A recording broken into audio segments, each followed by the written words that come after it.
दोस्तों, हम सब जिंदगी में कुछ न कुछ मांगते हैं, पर क्या हमने कभी सोचा है कि मांगने का असली हक किसे है? ये कहानी है एक भिखारी की, जिसकी दुनिया रेलवे ट्रैक के किनारे सिमटी थी। वो रोज हाथ फैलाता था और उसकी झोली में सिर्फ दया के कुछ सिक्के गिरते थे। एक सर्द दिन उसकी नजर एक सूट बूट वाले लंबे प्रभावशाली व्यक्ति पर पड़ी। भिखारी की आंखों में उम्मीद जगी। उसने अपनी पूरी निराशा उस एक व्यक्ति के सामने उड़ेल दी।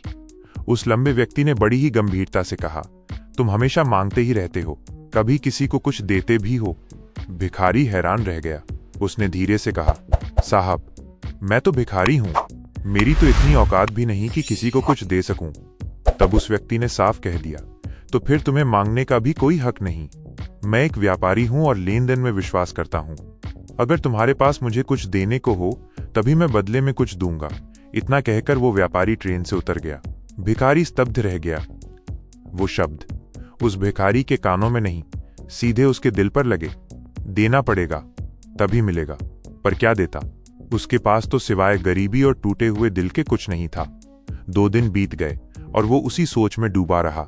और फिर तीसरे दिन उसे स्टेशन के किनारे उगे हुए कुछ जंगली फूल दिखे, बेजान पटरियों के बीच खिले हुए छोटी सी सुंदरता। उसने तुरंत फैसला किया, मैं अब भीख नहीं मांगूंगा, मैं लेन देन करूंगा। अब जब कोई उसे सिक्का देता तो वो बदले में खुशी और सुंदरता के प्रतीक वो छोटे छोटे फूल थमा देता। चमत्कार हुआ, लोगों ने उसे ज्यादा पैसा देना शुरू कर दिया। ये भीख नहीं थी, ये उन फूलों का मूल्य था जो वो उन्हें दे रहा था।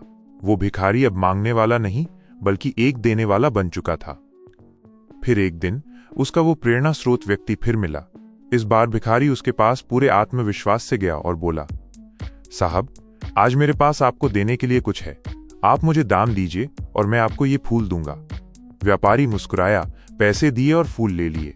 जाते जाते उसने गर्व से कहा, वाह, आज तुम सचमुच मेरी तरह एक व्यापारी बन गए हो। व्यापारी के जाते ही भिखारी खुशी से चिल्ला उठा। उसने आसमान की ओर देखकर खुशी के आंसू बहाए।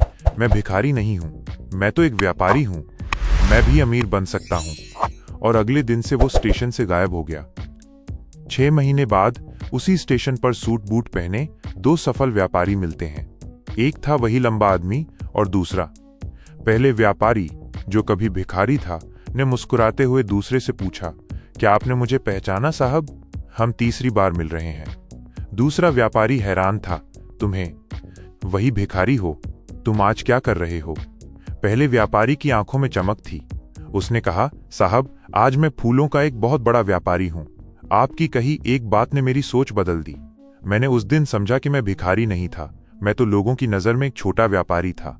मैंने भीख मांगना बंद किया, लेन देन शुरू किया, और देखिए, आज आपकी ही तरह बड़ा व्यापारी हूं। दोस्तों, ये कहानी सिर्फ एक भिखारी की नहीं है, ये आपकी और मेरी कहानी है। सफलता आपकी परिस्थितियों में नहीं, आपकी सोच में छिपी होती है। जब तक आप खुद को भिखारी मानते रहेंगे, आप मांगते रहेंगे। जिस दिन खुद को व्यापारी मानेंगे, आप देना शुरू कर देंगे। सोच बदलो, मांगना बंद करो, देना शुरू करो, और देखो, जिंदगी खुद बदल जाएगी। अगर इस कहानी ने आपके दिल को छुआ है और आपको प्रेरित किया है, तो इसे लाइक करें। ऐसी ही प्रेरणादायक कहानियों के लिए हमारे चैनल को अभी सब्सक्राइब करें।